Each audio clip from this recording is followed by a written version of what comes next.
Hola, ¿me escuchan?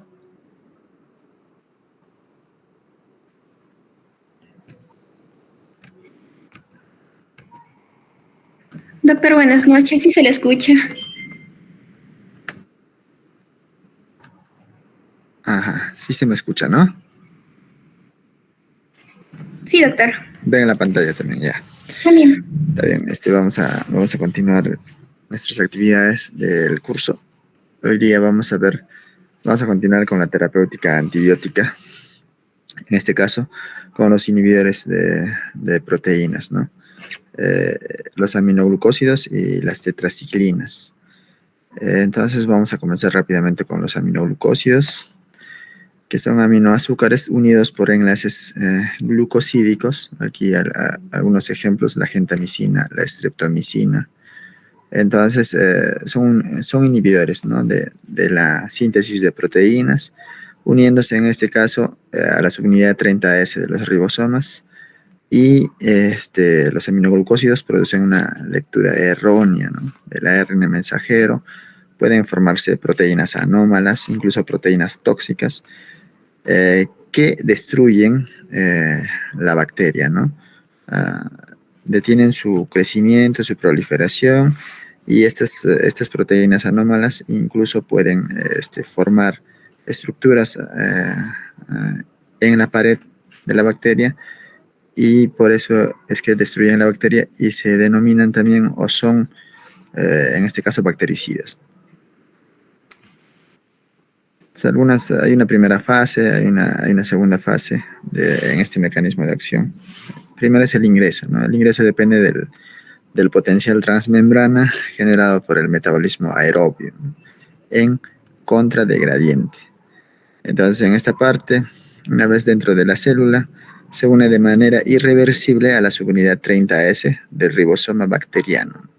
Entonces, en esa memotecnia que habíamos visto en clima te amo, ¿no?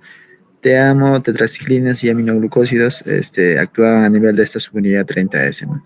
La diferencia de estos dos grupos de antibióticos que actúan a nivel de esta subunidad es su eficacia, ¿no?, su efectividad, en este caso de los aminoglucósidos, que son bactericidas, y de las tetraciclinas, que son bacteriostáticos. Y precisamente por esta unión irreversible de los aminoglucósidos, y en las tetraciclinas más bien hay una unión reversible. Entonces acá vamos viendo que este ingreso es generado por el metabolismo aerobio. Vamos viendo que todos los inhibidores de proteínas, en este caso los aminoglucósidos, vamos a estar relacionando con que afectan en su espectro a bacterias aerobias, ¿no?, y no a los anaerobios, porque dentro de este mecanismo de ingreso a la célula necesita de esta actividad del oxígeno para ingresar. En todo caso, no podría tener un efecto en anaerobios, ¿no?, y principalmente en gram negativos. Al hablar de aminoglucósidos, ya estamos hablando de aerobios gram negativos. Entonces, en una segunda fase se describe el ingreso acelerado. Se ve favorecida por la unión previa del aminoglucósido al ribosoma bacteriano. Entonces, es como activa y potencia, ya entró el caballito de Troya y ahora ingresan todos, ¿no? O sea, se activa esta invasión por el antibiótico en la bacteria, y por esa primera unión, ¿no?, ese primer ingreso. Esta unión interfiere con la elongación de la cadena peptídica también, ¿no?, a nivel del ribosoma. También causan lecturas incorrectas del código genético, formándose proteínas anómalas, ¿no? Y por eso es bactericida, ¿no? En el caso de las tetraciclinas vamos a ver que es la unión al ARN de transferencia, o sea, ese bloqueo que tiene ¿no?, el ARN de transferencia, hace que otros aminoácidos ya no sigan uniéndose a esta cadena peptídica, ¿no?, a esta cadena de esa nueva proteína. Entonces detiene la elongación, detiene el crecimiento. Entonces es un bacteriostático. Entonces ahí el sistema inmunológico, como habíamos dicho en las clases anteriores, es la que toma, en este caso, la batuta, y termina de destruir a la bacteria, ¿no? En este caso no. En esta formación de proteínas anómalas se forman incluso las mismas proteínas tóxicas que van a destruir a la bacteria. Entonces, descubiertos más o menos en la década de los 40, 43, 44, a partir de actinomicetos del suelo, derivan de la Streptomyces y las microsomonosporas. La canamicina, la gentamicina, la neomicina son productos de fermentación y la amicacina y otros son derivados semisintéticos del producto natural. Entonces, hay varias clasificaciones, vamos a estar viendo cada uno de ellos, incluso cuáles son de mayor espectro, ¿no? En este caso, esta clasificación habla del grupo 1, grupo 2, hasta grupo 4, ¿no? Grupo 1 o aminoglucósidos clásicos, está la streptomicina, la dehidrostreptomicina. El grupo 2 o de espectro ampliado, la canamicina, la gentamicina, la tobramicina, la amicacina. Grupo 3 o de uso tópico, la neomicina, la paramomicina, que podría utilizarse en vía oral o en amebiasis. El grupo 4, semejante a los aminoglucósidos, la pectinomicina. Entonces, casi cuando hablamos de aminoglucósidos, vamos a hablar siempre de uso parenteral, ¿no? Casi, o sea, vía oral prácticamente nada, ¿no? Pero aquí hay una excepción, ¿no? La paramomicina. Algunos aminoglucósidos de importancia que vamos a ver y que disponemos se resaltan, ¿no? Acá otra clasificación en naturales y sintéticos. O sea, en los naturales, los derivados de las streptomyces y de las micromonosporas. La streptomyces, la streptomicina, la neomicina, la canamicina, la tobramicina y la paramomicina. De las micromonosporas, la gentamicina y cisomicina. Y los aminoglucósidos sintéticos están los obtenidos de la canamicina, la amicacina y la dibecacina, y las relacionadas con la cisomicina, la netilmicina. Entonces, los más importantes, la amicacina, la tobramicina, la canamicina y la gentamicina. Algunas características farmacocinéticas de los aminoglucósidos. Acá vemos grande ya, categoría de riesgo D.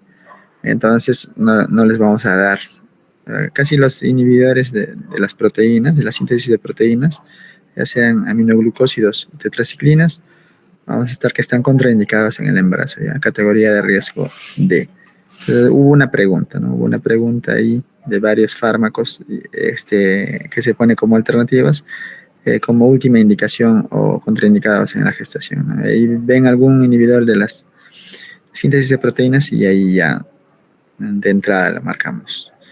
Vía de administración parenteral o tópica, ¿no? Pero habíamos visto una excepción. Nunca por vía oral, excepto la paramomicina. Intramuscular, absorción casi completa por esta vía, en 30 a 90 minutos, tiene una buena biodisponibilidad, ¿no? Por vía intravenosa, administrar de 15 a 30 minutos, ¿no?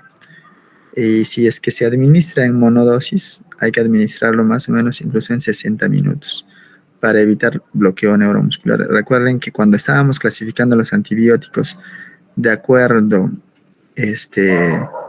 a su efecto, estábamos viendo, o sea, al tipo de acción que estos medicamentos tienen, habíamos visto que hay unos antibióticos que dependen de la concentración y otros antibióticos que dependen de la exposición, ¿no? Del tiempo de exposición al fármaco, ¿no?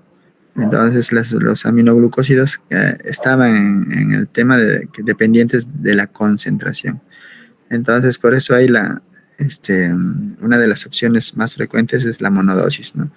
Que más o menos quintuplican las concentraciones mínimas inhibitorias, pero se pueden utilizar una sola vez, ¿no? Porque logran un efecto postantibiótico adecuado y así evitan incluso las resistencias, ¿no? Entonces, en este caso sí hay que infundirlo más o menos en 1 hora, ¿no? Para evitar bloqueo neuromuscular, porque estos aminoglucósidos tienen que ver con la exocitosis, ¿no? De las vesículas que contienen la acetilcolina, en este caso el neurotransmisor acetilcolina, en la unión neuromuscular, y al evitar la unión con el calcio, el ingreso del calcio, ¿no? Entonces, si no hay exocitosis de estos vesículos, no hay acetilcolina, o sea, no hay contracción del músculo liso, ¿no? O de la musculatura esquelética. Entonces, por eso podría haber un bloqueo neuromuscular. No usar en cavidades de la pleura ni peritoneal. En este caso podría haber una absorción rápida y toxicidad subsiguiente. En algunos aspectos de su distribución se distribuye de 0.2 a 0.3 litros por kilogramo de peso. Este 7 no entra ahí, es un slash. Baja unión a proteínas, ¿sí? Hay una buena disponibilidad, hay fármaco libre. Hay buena distribución, ¿no? En el líquido extracelular o en el espacio intersticial, ¿no? De los tejidos, en el riñón, oído, placenta, y menor en el líquido cefalorraquídeo, ¿no? No pasa bien en la barrera hematoencefálica, pero sí hay buena distribución en recién nacidos, en el sistema nervioso central. Entonces, y es menor también en bilis, ¿no?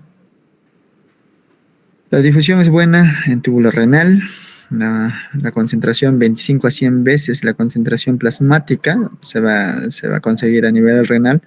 Por eso, cuando veamos algunas precauciones, muchos aminoglucósidos van a estar relacionados, sobre todo la gentamicina, con nefrotoxicidad, ¿no?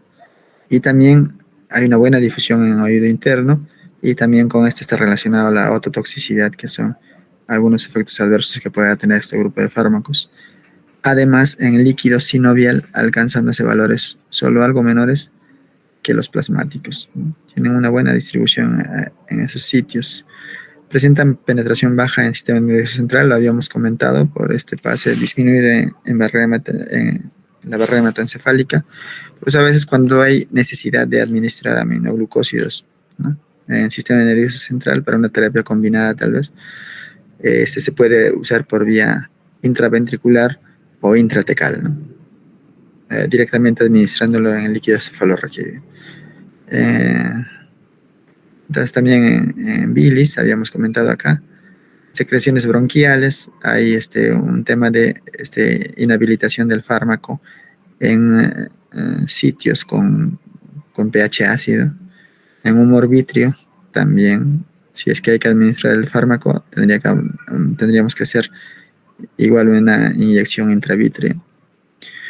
Este grupo de fármacos no tiene un metabolismo de importancia, o sea, no hay muestra de un metabolismo hepático, ¿no? Casi todo se elimina de manera activa por vía renal.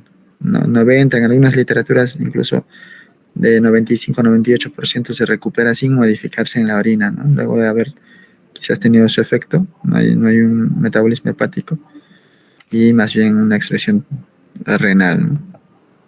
Por lo que se logra altas concentraciones a nivel renal. En la farmacodinamia hay que recordar que son bactericidas, por lo que ya hemos comentado, concentración dependientes, por lo que se pueden utilizar en monodosis. Entonces, esta relación concentración máxima y concentración mínima inhibitoria debe ser más o menos mayor o igual a 10, ¿no? ¿Para qué? Para que tenga o consiga el máximo efecto bactericida, ¿no? Esto lo explicamos en la clase pasada, que era una concentración mínima inhibitoria, que era una concentración máxima, y en dependencia de las relaciones que tenían, se caracterizaban como efectos bactericidas o efectos bacteriostáticos, ¿no? Actividad en aerobios gram negativos. Esta es la clave, ¿no? De cuando tienen un antibiograma o tienen sospecha epidemiológica de alguna bacteria que entra como aerobio gram negativo, entonces pueden pensar directamente como una buena alternativa a los aminoglucósidos, ¿no? Entonces también en pseudomonas aeruginosa, sobre todo la tobramicina, está dentro de su espectro. Sinergismo con penicilinas, cefalosporinas o vancomicina, habíamos dicho, entre bactericidas, ¿no? En este caso, betalactámicos o otros fármacos que actúan también a nivel de la síntesis de pared, ¿no? Para hacer ese efecto de sinergismo, que ya de por sí hemos explicado que en el mecanismo puede haber este intercambio o esta penetración de los aminoglucósidos a nivel de pared eh, en los gram negativos. Estos fármacos van a apoyar también en debilitar o destruir esta pared para el ingreso de los aminoglucósidos, que tienen su principal efecto a nivel de la síntesis de proteínas, ¿no? A nivel de los ribosomas. Entonces, pero ambos tienen un efecto sinérgico, ¿no? Para gram negativos aerobios, como ya lo mencionamos, para cocos, bacilos gram positivos también, enterococo, estreptococo, estafilococo, también se puede utilizar este sinergismo, ¿no? Ya sea para las indicaciones propias de los aminoglucósidos o potenciar el espectro antibacteriano de los beta-lactámicos o la vancomicina. Efecto postantibiótico prolongado, ¿no? Por eso es que tiene o es un grupo de fármacos concentración dependiente, ¿no? Acá habla de 0.5 a 7 horas, pero en presencia de una infección bacteriana que posiblemente hay una neutrofilia, este EPA, efecto postantibiótico, puede doblar su tiempo, ¿no? En gram negativos. Esta es una M, por favor, se ha autocorregido la computadora. Entonces, si se dobla el tiempo, hasta 14 horas podría tener este efecto postantibiótico. Algunas resistencias a aminoglucósidos, si hay resistencias, como en todas las demás grupos de antibióticos, como principal resistencia, la inactivación enzimática mediada por plásmidos, ¿no? Es su principal mecanismo de resistencia. Si hay alguna pregunta, hay que responderlo de esa manera. Sobre todo en enterobacterias, en pseudomonas, estafilococos y enterococos. Pero existen otros como baja afinidad del fármaco por el ribosoma bacteriano, o sea, hay una resistencia ribosomal, hay una protección ribosomal también, mutaciones, en el que el ribosoma también pierde afinidad por esta unión del antibiótico, alteraciones en la permeabilidad de la membrana también, que producen incapacidad para penetrar la bacteria, y mutaciones cromosómicas. Las bacterias anaerobias son resistentes de modo natural. Habíamos visto en la clase anterior que hay resistencias naturales a antibióticos, que no hace falta que se haya generado ningún proceso, ninguna evolución de la bacteria para que sea resistente a un antibiótico, ¿no? Entonces, una resistencia natural es la que tienen las bacterias anaerobias para los aminoglucósidos. Por eso mismo que habíamos explicado en ese mecanismo de cómo entra por la pared, ¿no? Que necesitan del oxígeno al carecer de sistemas de transporte para captar los aminoglucósidos. Por eso hablamos de aerobios, ¿no? Reacciones adversas, nefrotoxicidad, como habíamos dicho, principalmente la gentamicina, ototoxicidad, principalmente la estreptomicina. Incluso esta afección puede ser irreversible, ¿no? El cual se expresa clínicamente en hipoacusia, pérdida del equilibrio.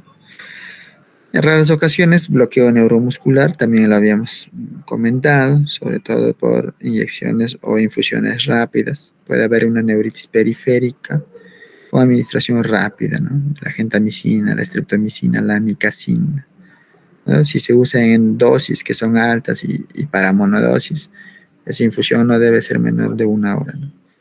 Reacciones alérgicas raras, aumento del TP con uso concomitante de anticoagulantes. Entonces, tener cuidado también. En este caso, aumenta el tiempo de protrombina, ¿no? Entonces, acá se resume, ¿no? Según el Katsu, la gentamicina, su mecanismo previene la síntesis de proteínas por unión a la subunidad 30S del ribosoma, ¿no? Una unión irreversible, si es que hablamos de diferencias. Hay actividad bactericida, ¿ya? Contra microorganismos susceptibles, concentración dependiente, recordamos. Efectos sinérgicos contra bacterias gram positivas también, cuando se combina con beta-lactámicos o vancomicina, lo vimos. Aniquilación sujeta a la concentración y efecto postantibiótico considerable.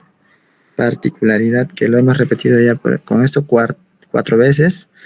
Septicemia por bacterias gram negativas aerobias. Esa es una de sus principales indicaciones de los aminoglucósidos, ¿no? O sea, afecciones que tienen, que llevan a un estado de gravedad al paciente, casi nunca son de primera línea para nada, siempre de segunda línea, casi no, o sea, nunca en monodosis, o sea, como fármacos solos, porque se predispone más a las resistencias bacterianas, casi siempre con fármacos que hacen sinergismo con ellos, ¿no? Entonces, en septicemia, su principal aplicación clínica, actividad sinérgica en endocarditis por enterococos, estreptococos, estafilococos. Ajá. Algunas propiedades farmacocinéticas que también ya le hemos comentado. Intravenosa, eliminación renal, semivida de 2 a 5 horas, en dosis convencional, 1,3 a 1,7 miligramos por kilo cada 8 horas la dosis, con meta de cifra máxima de 5 a 8 microgramos por mililitro. Idealmente hay que monitorizar las concentraciones plasmáticas que alcanzan, ¿no? Concentraciones mínimas, menos de 2 microgramos por mililitro. En monodosis se puede dar a 5 a 7 miligramos por kilogramo. Es tan eficaz como la dosis convencional. Entonces vamos diferenciando acá que hay dosis convencionales que son divididas cada 8 horas, o una monodosis en el que utilizamos esta propiedad que tienen este grupo de fármacos de ser concentración dependientes, ¿no? Casi igual de eficaz y tal vez menos tóxica, ¿no? Entonces la toxicidad, la renal es reversible, y la auditiva, como habíamos visto, es una toxicidad irreversible. Puede haber también bloqueo neuromuscular, como ya hemos explicado. Entonces, acá vemos algunos fármacos representativos que resume el CATSUM. La tobramicina se puede dar por vía intravenosa. Hay algunas presentaciones también inhalatorias para pseudomonas. La tobramicina más activa que la gentamicina contra pseudomonas. Si hablamos de aminoglucósidos y específicamente queremos hablar su efecto antipseudomónico, podemos mencionar a la tobramicina. Puede también conllevar a menos nefrotoxicidad. La dosis recomendada. En la amicacina, por su vía intravenosa, resistente a muchas enzimas que inactivan a la gentamicina y tobramicina. Entonces, la amicacina, incluso la streptomicina, ¿no? O sea, va a ser, si hablan de una escalera de uso para ver cuál es el aminoglucósido en este caso, o el mejor aminoglucósido, el más potente y el que menos se afecta de las resistencias a los antibióticos, vamos a elegir la amicacina, ¿no? Siempre y cuando se haya agotado el uso de la gentamicina y que las indicaciones y su espectro sea similar, ¿no? Y después de la tobramicina. Alcanza concentraciones máximas y constantes a dosis mayores que la gentamicina y tobramicina. La streptomicina se puede utilizar intramuscular. La amplia resistencia limita su uso a indicaciones específicas, ¿no? Como tuberculosis, endocarditis por estreptococos. Entonces, acá la streptomicina, incluso como una de las primeros aminoglucósidos, según la historia, ¿no? Históricamente, este grupo se descubre o se aísla por la búsqueda de antituberculosos, ¿no? Habíamos visto que Fleming había descubierto la penicilina, pero a pesar de que fue un gran avance, seguía la preocupación de que no habían, este fármaco no era efectivo, este antibiótico no era efectivo para la tuberculosis, y la tuberculosis seguía matando a muchas personas. Entonces, en algún momento tuvo un uso bastante importante la streptomicina como antituberculoso, pero ahora podemos ver como alternativa incluso que la amicacina es una alternativa en los MDR, ¿no? En las TBMDR. Neomicina, oral o tópica, tiene mala biodisponibilidad, usada antes de la cirugía intestinal para disminuir la flora aerobia. También se usa para tratar la encefalopatía hepática. La spectinomicina se puede usar intramuscular. Su uso único es para el tratamiento de infecciones gonocócicas resistentes a antibióticos o en pacientes alérgicos a la penicilina. En spectinomicina. Entonces, algunas indicaciones generales también recordamos y se repite: infecciones graves por bacilos gram negativos aerobios. Entonces, ¿qué pensamos? En aminoglucósidos. endocarditis, peritonitis, itus, neumonías complicadas, obviamente, infecciones cutáneas, TB, ¿no? Con la streptomicina o la amicacina, en amebiasis, infecciones atípicas resistentes, las neumonías atípicas, pseudomonas, habíamos hablado, sobre todo la tobramicina, y este es todo su espectro, ¿no? De los aminoglucósidos. Entonces, aquí hay un algoritmo para la reducción de la dosis de aminoglucósidos en base a la depuración de la creatinina calculada. Hay que hacer controles de creatinina, un monitoreo por ese efecto que tiene a nivel renal, ¿no? Aunque es reversible, pero hay que tener cuidado, ¿no? En ajustar las dosis en su porcentaje de dosis diaria máxima, en dependencia de la concentración, de la depuración. Entonces, si hay, casi se relaciona, ¿no? Si hay una depuración de creatinina de 50 mililitros por minuto, ya vamos viendo que el 50% de la dosis hay que utilizarlo, ¿no?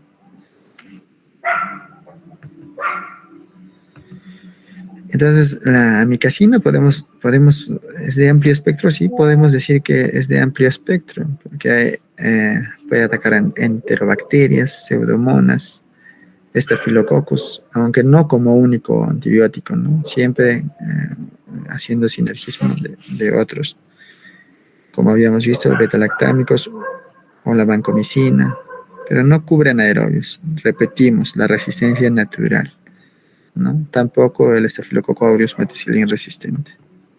Acá algunos ejemplos de presentaciones, por ejemplo, de la tobramicina que habíamos visto, que puede ser antiseudomónico y también está indicado para la fibrosis quística por vía inhalatoria, ¿no?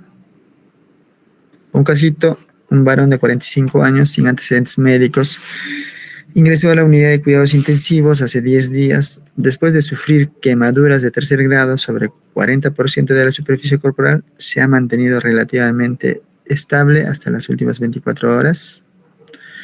En este momento tiene fiebre, 39.5 grados centígrados, y el recuento leucocítico se incrementó de 8.500 a 20.000 por milímetro cúbico. También presentó una crisis de hipotensión, y hay afectación hemodinámica que respondió a la administración súbita de soluciones. Es decir, se está agravando esta infección, ¿no? Es paciente una infección grave. Se obtuvieron muestras para hemocultivo al momento de la fiebre y aún no se tienen los resultados. El médico de UCI está preocupado por la posibilidad de septicemia. Está hipotensando, está alta la fiebre, hay un buen porcentaje de quemadura y decide recetar una combinación empírica contra pseudomonas. Esta combinación incluye tobramicina. El paciente pesa 70 kilos y tiene una eliminación de creatinina calculada de 90 mililitros por minuto, ¿no? ¿Cómo debe dosificarse la tobramicina? Utilizando esquemas de una vez al día, en este caso monodosis, y el convencional, sería cada 8 horas. ¿Cómo se vigila la eficacia y toxicidad de cada esquema? Idealmente tasando la concentración plasmática, ¿no? Entonces acá habíamos visto la depuración de creatinina de 100 pasaba a 75, ¿no? Para reducir las dosis. Entonces prácticamente acá está conservada la función renal. Entonces se podría dosificar de ambas maneras, ¿no? La función renal es normal, puede recibir una dosis diaria, se administra inyección diaria de tobramicina a dosis de 350 a 490 miligramos, de 5 a 7 miligramos por kilogramo. Y si es que se tasara, ¿no? Si la concentración sérica es de 1,5 a 6 microgramos por mililitro, 8 horas después de su administración, se correlaciona con una concentración mínima adecuada. Es decir, el efecto postantibiótico está dentro de los niveles de la ventana terapéutica de este medicamento, ¿no? Otra opción es dividir la misma dosis y administrar la dosis cada 8 horas. O sea, como monodosis y como estrategia convencional también se podría utilizar. Entonces, de este casito vamos viendo que hay este espectro antiseudomónico, se utiliza en pacientes graves y siempre se debe tener en cuenta la función renal y la monitorización de su concentración en plasma, ¿no? acá se vuelve a repetir en otro de los fármacos, la gentamicina, no contra anaerobios.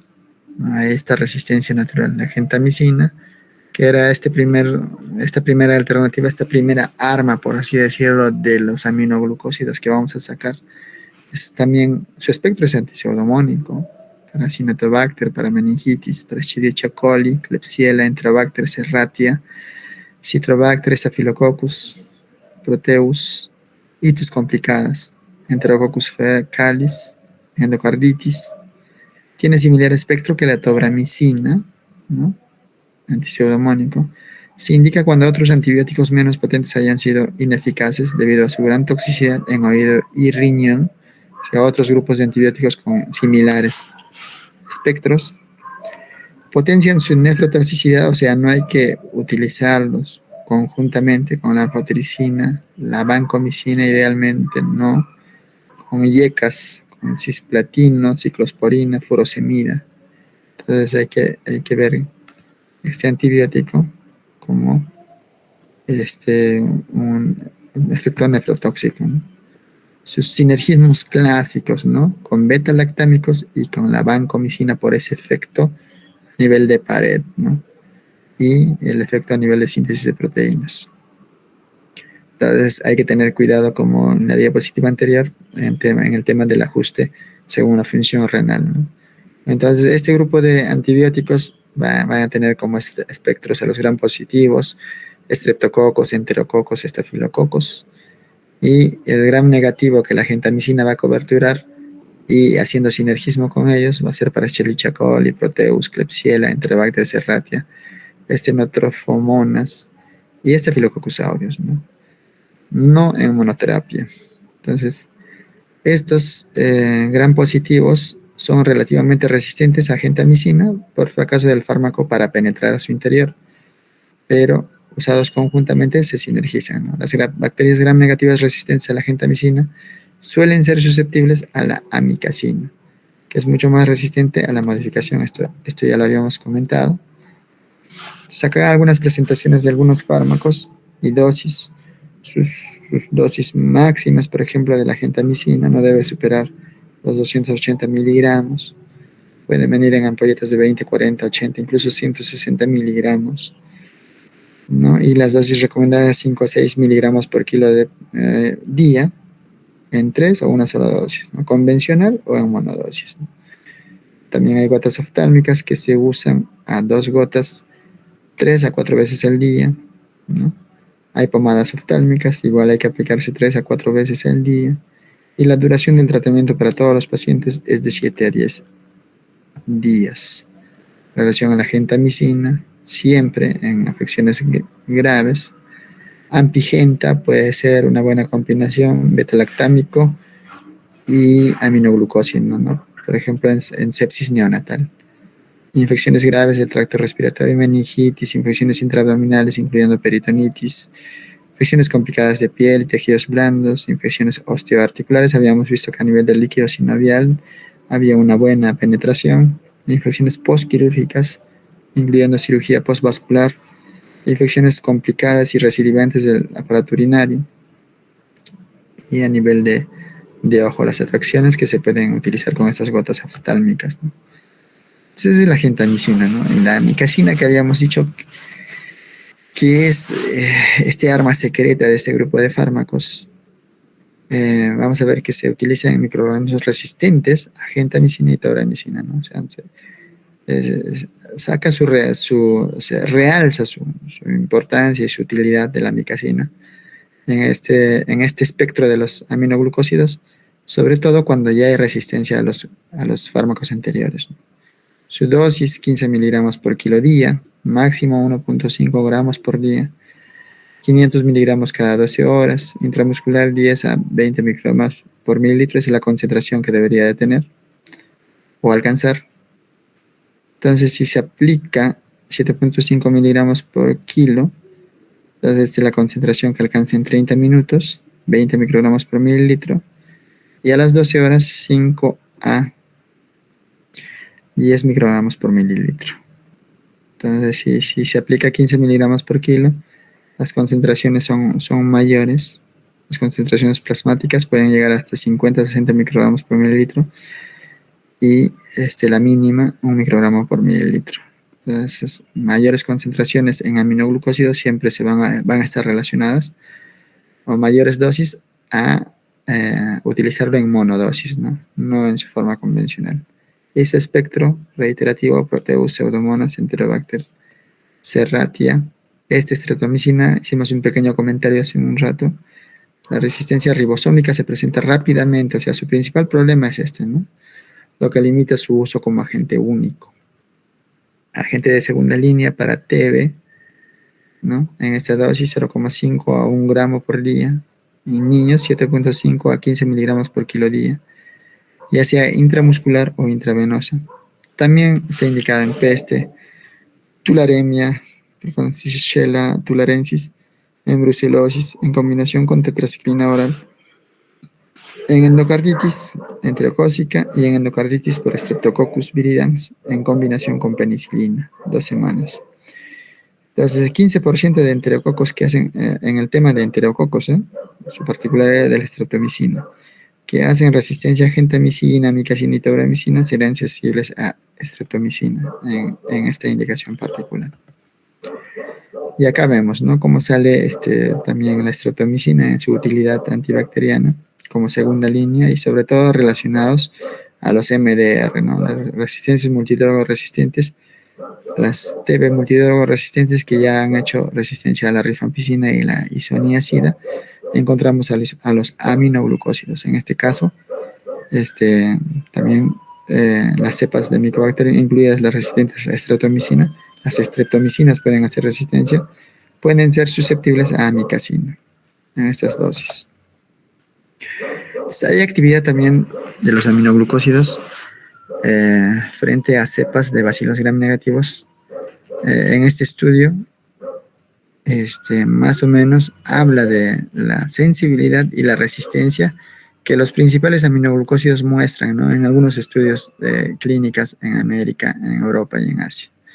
Saca el denominador común, ya sea en enterobacterias, en Acinetobacter, en Pseudomonas. Vamos a ver que la amicacina en todas, obviamente proporcionalmente, va a tener mayor sensibilidad. Y las resistencias van a ser las menores en comparación de los otros fármacos, la gentamicina y la tauramicina. Entonces, acá queda demostrado que la amicacina es ese as bajo la manga que tienen los aminoglucósidos, Bueno, es en relación a los aminoglucósidos. ¿Están por ahí mis queridos alumnos, estudiantes? ¿Siguen o ya se durmieron? Esta hora es un poquito complicado, ¿no? Chicos, ¿por ahí alguien? Sí, doctor, sí, lo estamos escuchando. Entonces, Mayli Medina Sánchez, ¿estás ahí? ¿Estás conectada? ¿Te diste un tiempito para esta clase o estás en otras? Cuéntame. Sí, estoy, doctor. Buenas noches. Mayli, entonces, hablando de aminoglucósidos, primero, ¿cuál es su mecanismo de acción y su espectro de bacterias principalmente en relación a qué gram y si son aerobios, anaerobios o facultativos? ¿Cuál es ese objetivo de bacterias en las que vamos a pensar en aminoglucósidos? Doctor, los aminoglucósidos actúan inhibiendo la síntesis de las proteínas bacterianas, en especial la subunidad 30S, y además estas no se usan en anaerobios, pero su principal actividad es que se unen a la subunidad 30S. Muy bien. Si no se usa en anaerobios, porque tienen una resistencia natural, ¿no? Pues su indicación principal va a ser, vamos a pensar en ellos cuando hay gram. Aerobios. Ajá, sí, dime. Se usan en gram negativos aerobios, doctor. Muy bien, Mayli. Gracias. Vamos a darle un puntito a Mayli. Crisbel. Entonces continuamos. Para terminar rápidamente, chicos, no les quiero quitar más su tiempo.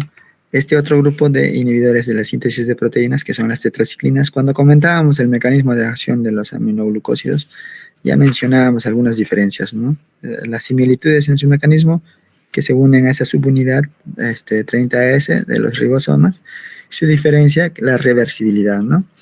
En las tetraciclinas se van a unir de forma reversible, por eso su efecto bacteriostático.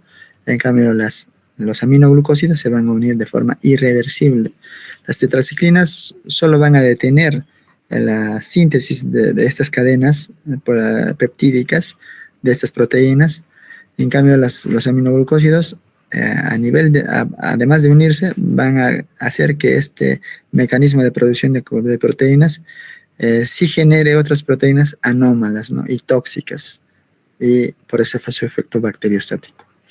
Entonces, estas tetraciclinas son una familia obtenida de varias especies de Streptomyces, tienen un amplio espectro y también absorción oral. Entonces, cuando hablamos de aminoglucósidos, prácticamente parenteral, ¿no? No oral, casi nunca, excepto la paramomicina, ¿no? En cambio, acá sí podemos hablar de una administración oral, ¿no? Entonces, es similar el mecanismo de acción, ¿no? Evita la unión de la aminoácido ARN transferasa, ¿no? Con los otros aminoácidos que van a ir queriendo formar más cadenas, ¿no? Pero tiene efecto bacteriostático. Ya lo explicamos. La clasificación puede ser por generaciones, puede haber generaciones en las tetraciclinas. La primera generación llama la atención o resalta la tetraciclina como tal, obtenida a partir de la Streptomyces en la década de 1950. Segunda generación resalta la doxiciclina, derivado semisintético de las primeras. La tercera generación, la tigeciclina, que vamos a ver que al igual que la amicacina, que era ese gran aminoglucósido que resaltaba a las resistencias, en este caso en las tetraciclinas, la tigeciclina va a ser similar, ¿no?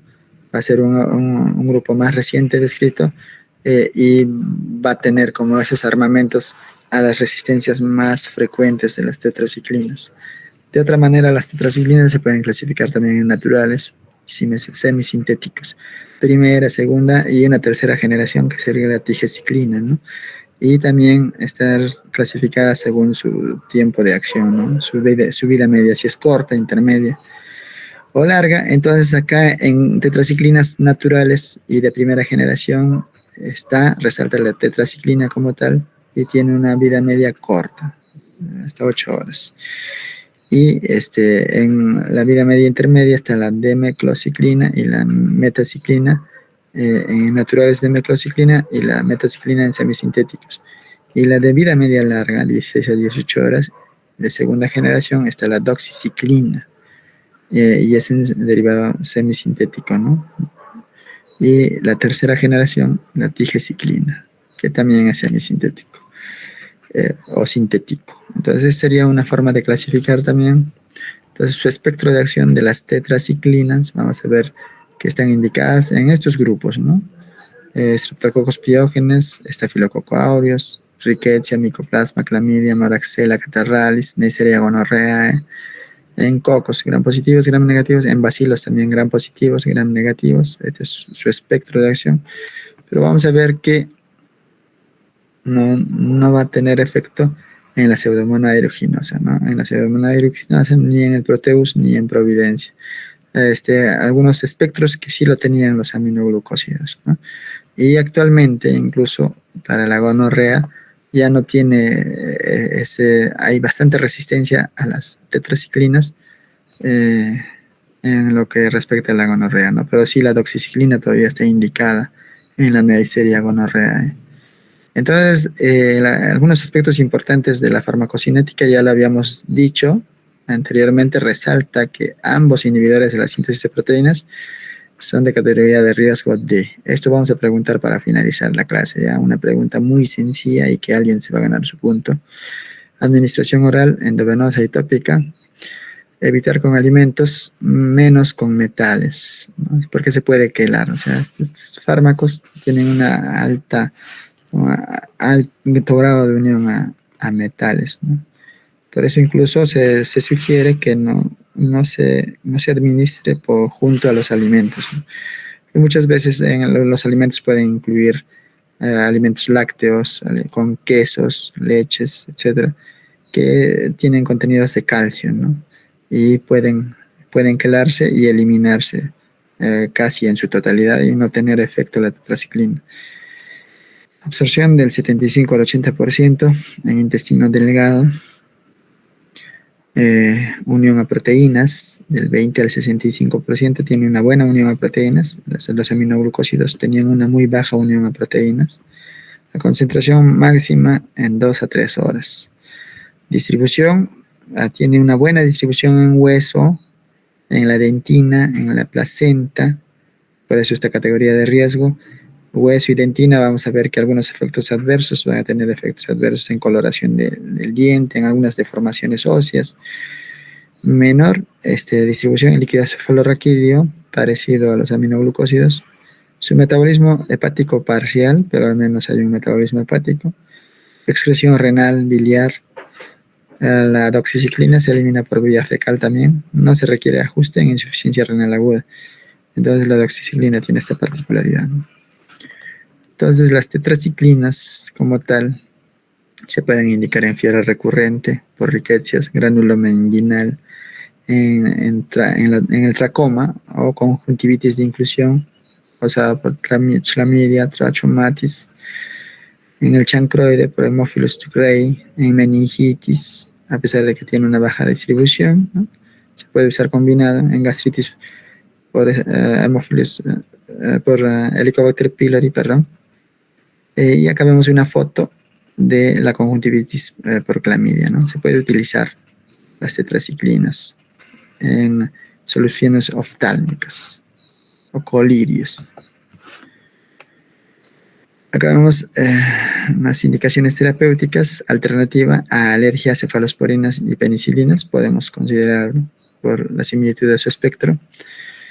En tifo también se puede usar en tifo epidémico, cólera. Se ha utilizado la doxiciclina, tosferina, brucelosis, peste bubónica, la Yersinia pestis, esta peste que era causada por las pulgas, ¿no? Que todavía se puede ver en algunas zonas rurales a pesar de que ya es una cosa histórica, ¿no? Neumonías atípicas, ahí entra la doxiciclina, la tetraciclina. Gonorrea y sífilis, todavía la doxiciclina, si no hay resistencia. En acné también está indicada las tetraciclinas y esta neumonía atípica, ¿no? Entonces aquí algunas dosis. En adultos, la dosis usual es de 250 a 500 miligramos cada 6 horas. Habíamos visto su tiempo de vida media. Las tetraciclinas eran las que eran de tiempo corto, ¿no? Por vía oral, por 7 días, según la severidad de la infección. En niños mayores de 12 años, acá vamos viendo que en menores de 12 años ya no vamos indicando las tetraciclinas por los efectos que habíamos visto en dientes, en huesos, porque son pacientes en formación, ¿no? En crecimiento. Entonces, incluso en mayores de 12 años, en menores de 18 años, habría que pensar riesgo-beneficio, ¿no? 25 a 50 miligramos por kilo por día, por vía oral cada 6 horas, durante 7 días. En cólera, 500 miligramos, vía oral cada 6 horas durante 3 días. Y acá sus indicaciones igual, ¿no? En sífilis, en neumonía, en uretritis, en brucelosis, infecciones streptocócicas, se deben prolongar tratamiento a 10 días, ¿no? Acá algunas interacciones, habíamos comentado, esa alta afinidad que tiene por los metales. Por ejemplo, ¿no? Los alimentos, hay que darlos juntos, que pueden contener metales, y algunos antiácidos también que tienen metales, ¿no? Magnesio, sulfato, hidróxido de magnesio, hidróxido de aluminio, perdón. Cuando se usan anticoagulantes, en este caso la warfarina, hay que también considerar, tomarlo como precaución, porque puede aumentar los efectos del anticoagulante y desencadenar en hemorragias. Si hay mujeres que están tomando anticonceptivos orales, y también tener esa precaución, ¿no? Tal vez de limitarse a tener encuentros sexuales, porque disminuye la efectividad de los anticonceptivos orales. Aumenta su efecto nefrotóxico también de las tetraciclinas con algunos anestésicos fluorados, ¿no? Como metoxifluorano. Los tetraciclinas son bacteriostáticos, ¿no? En la clase anterior habíamos comentado que como regla general hay que evitar su uso con bactericidas. En este caso las penicilinas no tendríamos que utilizarlo conjuntamente, ¿no? Se antagoniza. Acá están sus efectos adversos de las tetraciclinas: náuseas, vómitos, ardor epigástrico, que puede afectar hasta 15% de los pacientes tratados. Acá está, mira, en los huesos y los dientes. Las tetraciclinas son capaces de depositarse en dientes y huesos, especialmente si se encuentran en fase de desarrollo, ¿no? Por eso se recomiendan más de 12 años, ¿no? Formando un quelato de calcio. Puede interferir en la osteogénesis, puede haber fotosensibilidad, eritema, edema, flebitis durante la administración por el pH ácido que tiene el fármaco, el diabetes insípida por sus efectos en la hormona antidiurética, ¿no? También se describe hepatotoxicidad y toxicidad renal de este grupo de fármacos. Entonces, esta es la resistencia bacteriana, ¿no?, a las tetraciclinas, sobre todo por las bombas de eflujo, que es común en varios tipos de, en la resistencia que ofrecen las bacterias a varios tipos de antibióticos. Hay una expulsión activa, puede haber algunas mutaciones a nivel de pared y haber más impermeabilidad de estos fármacos. Puede haber inactivación enzimática y una alteración, una mutación también a nivel ribosómica que hace una resistencia ribosomal, ¿no? Entonces, a todos estos mecanismos de resistencia sale la tigecyclina, ¿no?, que habíamos comentado en esa clasificación, que incluso son activas para el Staphylococcus aureus meticilin resistentes, ¿no?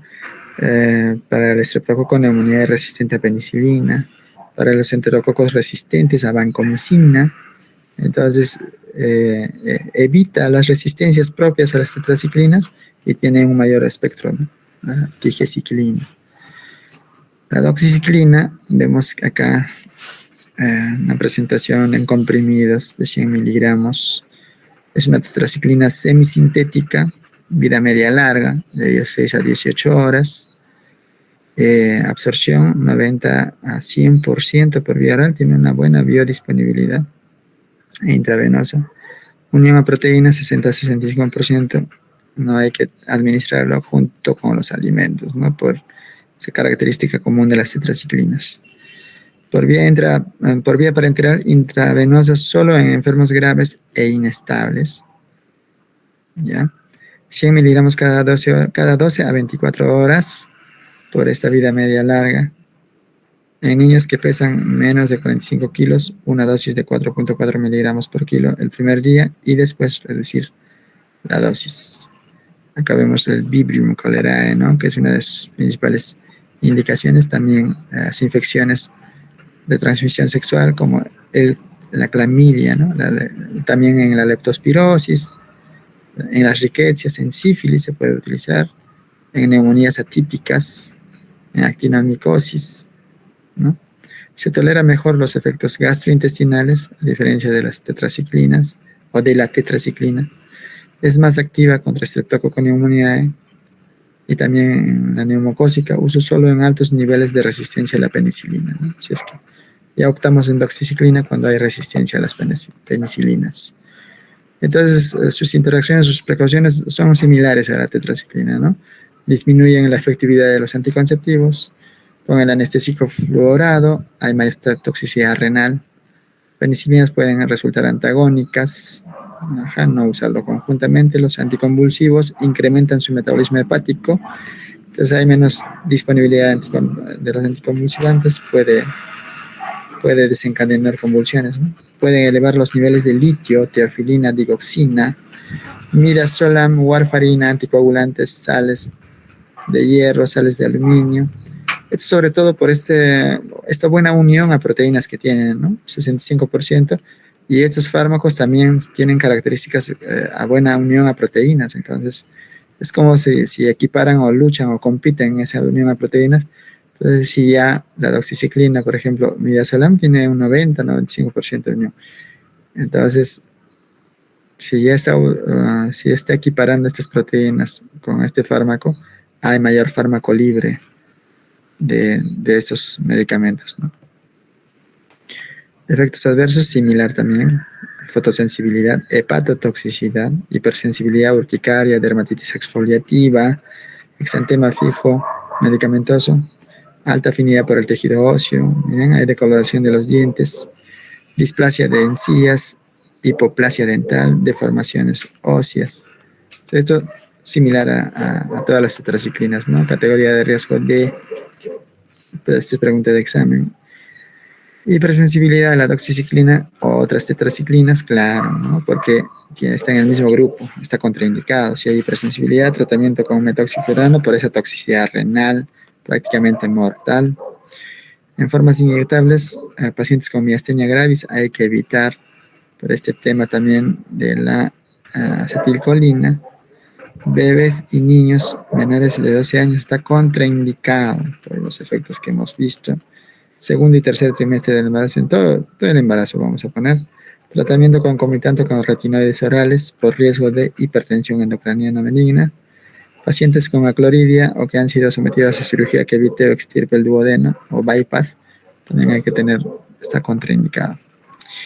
Bueno, chicos, para terminar esta pequeña clase de estos dos grupos importantes de fármacos, vamos a comentar este casito que dice acá. Una mujer de 19 años sin antecedentes médicos significativos acude a la clínica médica universitaria con el antecedente de secreción vaginal fétida por 2 semanas. O sea, es universitaria, tiene 19 años, estudia medicina, dice. Se ha ido a la residencia. Niega fiebre o dolor abdominal, pero manifiesta hemorragia vaginal después del coito. Ajá, mira.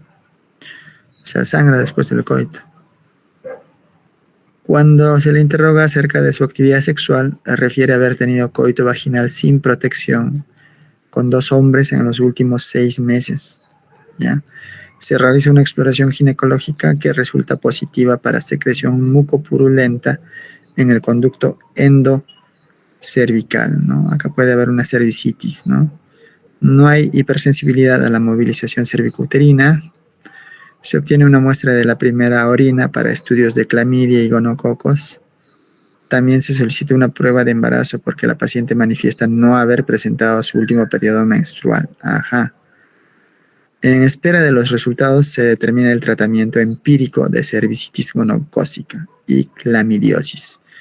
Entonces, un tratamiento empírico, dice, ¿no? ¿Cuáles son las dos de las opciones terapéuticas para la posible infección por clamidia? ¿Cómo influye el embarazo posible en la decisión terapéutica? Ya acá cuando hablamos de tetraciclinas, ya comentamos que en las ITS que puede abarcar cervicitis gonocócica, o sea, gonorrea, y también puede abarcar clamidia, ¿no? Clamidia trachomatis. Entonces, podríamos utilizar tetraciclinas, ¿no? Doxiciclina. Pero acá dice cómo influye el posible embarazo, o sea, la categoría de riesgo D para todos los inhibidores, ¿no? Incluso para las tetraciclinas. Entonces, habría que ver una alternativa, ¿no?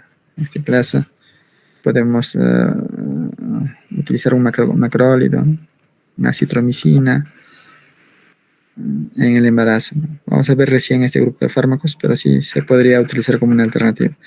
Entonces, este paciente que va a llegar cuando ustedes trabajen como médicos generales, se le puede dar doxiciclina, 1 gramo vía oral cada 12 horas por 5 días.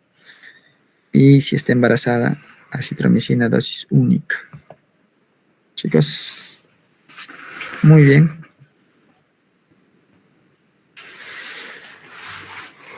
A ver, un voluntario que levante la mano para terminar la clase. Kennedy Danielson Guamaní. Doctor, buenas noches. Kennedy, entonces en este caso de las tetraciclinas, ¿en qué edades evitarías su utilización y por qué? En casos de mujeres, doctor, en mujeres en edad fértil, porque son riesgo de categoría D, doctor, en el embarazo.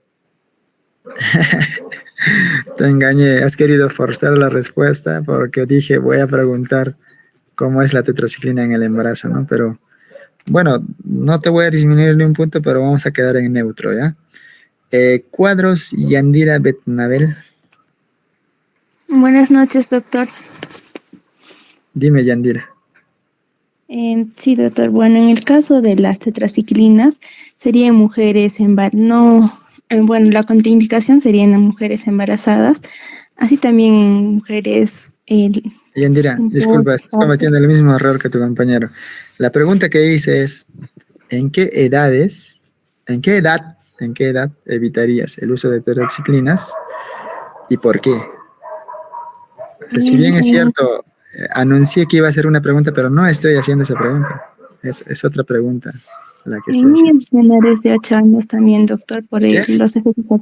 En niños menores de 8 años por los efectos de hepatotoxicidad, doctor. Y Ajá. también por esto de Yandirita, está bien, has intentado, pero lo vamos a dejar ahí en neutro. No te vamos a sumar ni te vamos a disminuir. A ver, Brad Anthony Gutiérrez. Doctor, ¿qué tal? Buenas noches. Sí es en niños menores de edad por el mismo hecho del crecimiento, ya que las tetraciclinas, si no me equivoco, pueden afectar lo que es la coloración tanto de los dientes y del hueso, a lo que tengo entendido. Claro, puede haber deformidad de los huesos. Los huesos tienen alta concentración de minerales, de calcio, fosfatos, y estamos diciendo que tienen esta unión, puede haber deformidades, o sea, en edades de formación, de crecimiento. Y el punto de corte lo mencionamos, 12 años, evitar las tetraciclinas, ¿no? En recién nacidos, evitar las tetraciclinas. Entonces, repasen, chicos, solo las diapositivas. Vamos a terminar nuestra actividad aquí. Gracias por su atención. Para Brad Anthony hay que aumentarle un puntito, ¿ya? Bien, hasta luego, chicos. Nos vemos. Cuídense. Goodbye. See you.